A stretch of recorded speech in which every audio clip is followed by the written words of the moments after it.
Assalamualaikum warahmatullahi wabarakatuh. Perkenalkan, saya Willy Nuraini dari SMP Negeri 1 Bakauheni.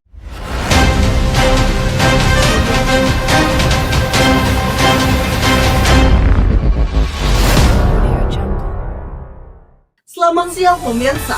Pemerintah Indonesia mengambil langkah tegas dalam menertibkan tambang timah ilegal yang selama ini merugikan negara dan merusak lingkungan.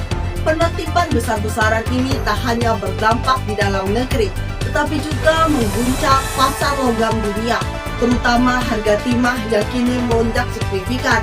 Pada Senin 6 Oktober 2025, pemerintah melalui Kementerian Koordinator Bidang Maritim dan Investasi bekerjasama dengan Kementerian Energi dan Sumber Daya Mineral serta Kejaksaan Agung Republik Indonesia secara resmi menyerahkan aset tambang ilegal yang disita kepada PT Timah Tbk, perusahaan tambang milik negara.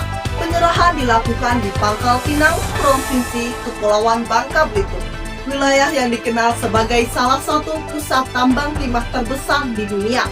Pemerintah menegaskan langkah ini merupakan bagian dari operasi penegakan hukum nasional untuk memastikan aktivitas pertambangan di Indonesia berjalan sesuai regulasi dan tidak merugikan masyarakat.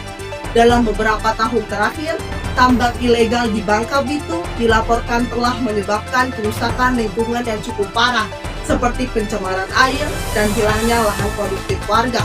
Selain itu, kegiatan ilegal ini juga membuat pendapatan negara berkurang hingga ratusan miliar rupiah setiap tahunnya. Dengan diserahkannya aset tambang ilegal kepada PT Timah, pemerintah berharap pengelolaan bisa dilakukan secara lebih transparan, berkelanjutan, dan ramah lingkungan.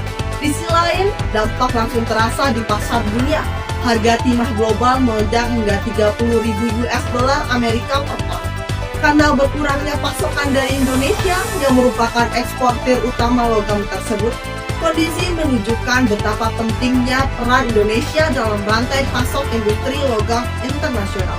Pemerintah menyatakan akan terus memperketat pengawasan di sektor pertambangan sambil memberikan alternatif ekonomi bagi masyarakat lokal agar tidak kembali bergantung pada tambang ilegal. Di sisi lain, para pengamat menilai penertiban ini barulah langkah awal. Tantangan sesungguhnya adalah memastikan bahwa pengelolaan timah nasional benar-benar membawa kesejahteraan, bukan sekedar keuntungan jangka pendek. Dari Studio Berita Nasional, saya Willy Nuraini melaporkan untuk Anda. Tetap bersama kami di TV2 untuk kabar terbaru seputar ekonomi, politik, dan peristiwa penting lainnya. Selamat siang.